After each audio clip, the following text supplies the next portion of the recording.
The most common fringe benefit out there are cars. We all know someone who's salary sacrificing for a car, or a tradie that's got a ute provided to them. There are actually two different treatments for those, utes and cars. Utes, first off, it's widely thought that utes are just plain and simple exempt from FBT, and that is just false. It is not true at all.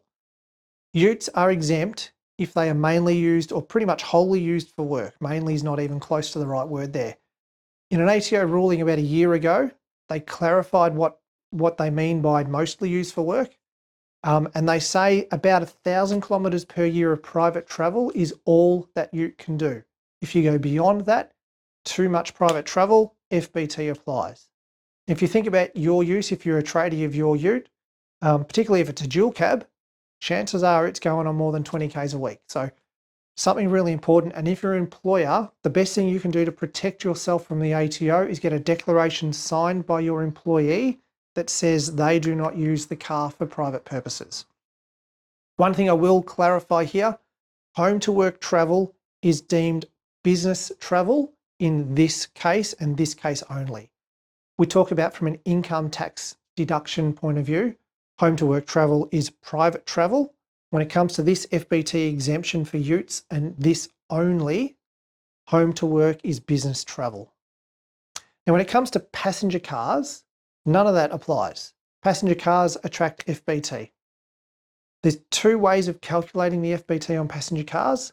There is one they call the statutory formula, where essentially 20% of the value of the car per year attracts FBT. It's a shortcut method, but using that method, it can actually be beneficial for you to salary sacrifice for a car. All comes down to all the figures and the numbers. Get your accountant to run all the numbers. If you are getting a novated lease, please watch our video on novated leases. Do not trust the reports you get from novated leasing companies. I am yet to see one of them that actually tells you the real figures. So please watch our video on that. Get your accountant's advice. It might cost you a couple of $100s to get that done, but it will save you thousands, as you'll see in our novated leases video. The other way of calculating car benefits is the logbook method. So that's where you as an employee, you are keeping a logbook of all your business and private travel, and then the business is applying FBT to the private travel. That can work really well for people like salesmen that are always on the road and their car use is genuinely 80-90% work related. Because then the FBT being calculated on the car is only on 20%, 10%. It's a very small amount. Quite often you can negate the FBT and be better off by doing an employee contribution. That's a discussion for another video. But cars have, there's a couple of different ways of doing it. It can be beneficial to salary sacrifice for a car, but you need to get it right. You need to get the right figures and the right advice.